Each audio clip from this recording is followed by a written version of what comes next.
Welcome to Slash Bash, where today I am bringing you another Am I the Butthole Reddit video. In my first story, am I the butthole for kicking out my girlfriend? Let's jump right in. So I have a cat named Raven who's 3 years old. My girlfriend of 2 years moved in with me a few weeks ago, and it was clear she didn't like my cat.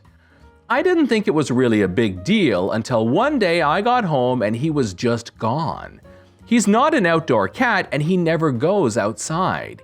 He was gone for hours and I was worried sick until my buddy came to my house and returned him, saying he found him 2 blocks from my house. I asked my girlfriend how my cat, who has never tried to go out before, ended up that far from my house, and she admitted to kicking him out. I was furious, saying she had no right to kick him out, and told her that since she thought she had the power to kick my cat out, I wanted her out of my house by the end of the month. She cried that she had nowhere to go and that she would have to live on the streets. I said I didn't care and told her to leave by the end of the month. My friends think I'm being too harsh, but my cat could have died because of her, and I don't want her trying anything else. Am I the butthole? Story number 2. Am I the butthole that I got mad at my wife for eating all the food I had prepared? I and my wife have been married for 5 years. She's 3 months pregnant. My mom is a diabetic, has high blood pressure, and has poor memory, so she has been staying with me and my wife for the past 2 years, as nursing homes are extremely expensive where I live. I usually do all the cooking at home, and we have one of those stovetop controllers that are password operated to ensure safety in case my mom goes into the kitchen when I'm not at home. I also give my mom all her meds, as she's prone to forgetting whether she's taken meds or not.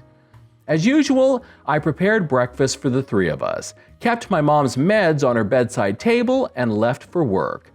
I got a call around 4 hours into my shift saying my mom was in the emergency ward because she passed out from only having her meds and not her food. I rushed to the hospital and found my wife sitting in the emergency ward.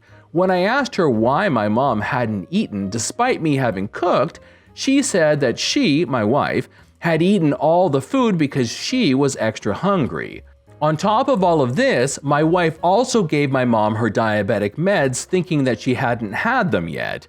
I tried to keep calm, but seeing my mom like that made my blood boil, and I told my wife to just go home.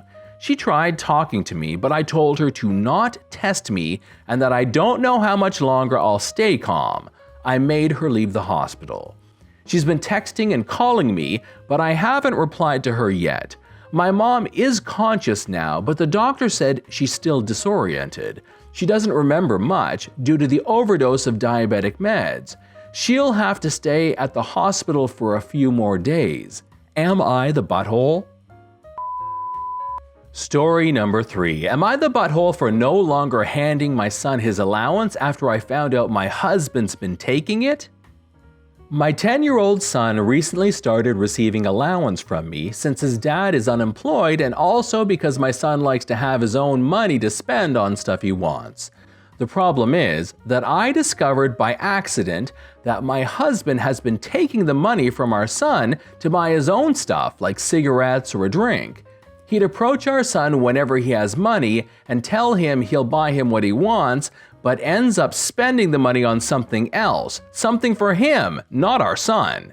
Our son obviously cannot drive by himself and buy his own stuff, so my husband offers to buy stuff for him using, of course, his allowance. I'm a nurse working long shifts most of the time, so I'm not always home. Every time our son wants something, my husband would be like, "Hey bud, you want a few bags of Doritos for you and the other kids? I'll stop by the supermarket and get them for you then. That'll be this amount of money." Then our son gives him the money, but never receives his Doritos. Rinse and repeat. This went on for 2 months till my son told me. Turns out my husband asked my son not to tell mommy because she'd get mad at him and he'll be in trouble, and promised to get him his stuff, but he never does. I had a big fight with my husband about it. He said it wasn't a big deal since he always ended up getting our son the stuff he wanted 99% of the time. He told me to consider this as gas money, since he drives many kilometers to the supermarket to buy what our son wants. I shamed him for taking advantage of our son and taking the money that was meant for him and said he was acting like a thief, but worse, when stealing from his own son. I then said I won't be handing our son any allowance anymore, and my husband said I was overreacting and punishing our son for no reason. I said I'll handle our son's needs from now on, but he argued that I can't when I'm busy working all the time. I said it was none of his business and walked out of the room. He kept nagging me, saying my son will resent me if I stop handing him money, but I refused to engage any further in the argument and the guilt tripping.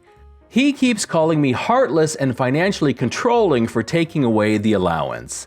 Am I the butthole? Story number 3. Am I the butthole for walking one neighbor's dog but not the other neighbor's dogs?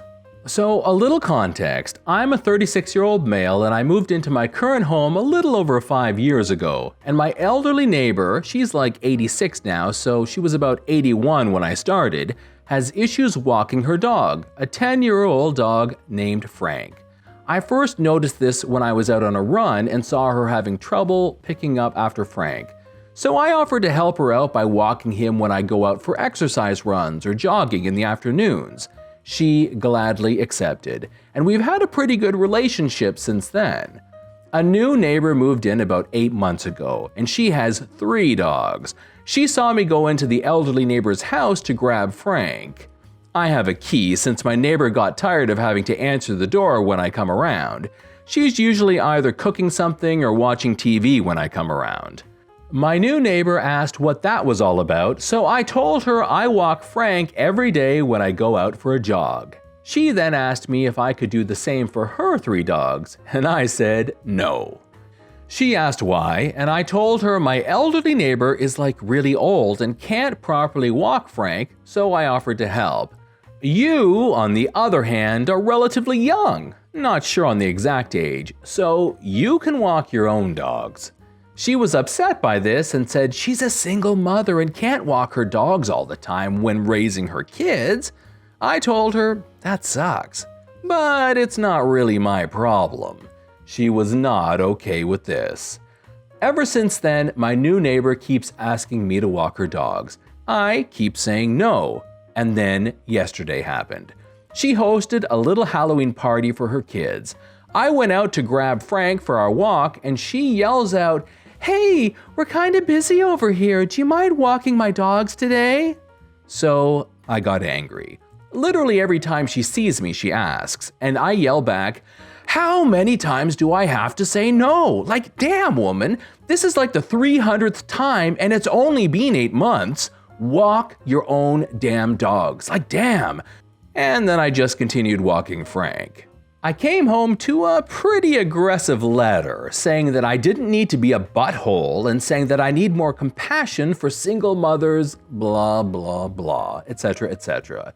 It was like a really long letter. Here's hoping she doesn't ask again. So I just wanted some judgment. Am I the butthole for not walking that neighbor's dogs, but still walking Frank? Or more specifically, am I the butthole for losing my cool for being asked again last night? This is John from /Bash. Thanks for watching. If you've enjoyed the video, hey, this is the time to subscribe. I'd love for you to drop a like, share it with your friends, and I'll see you in the next one.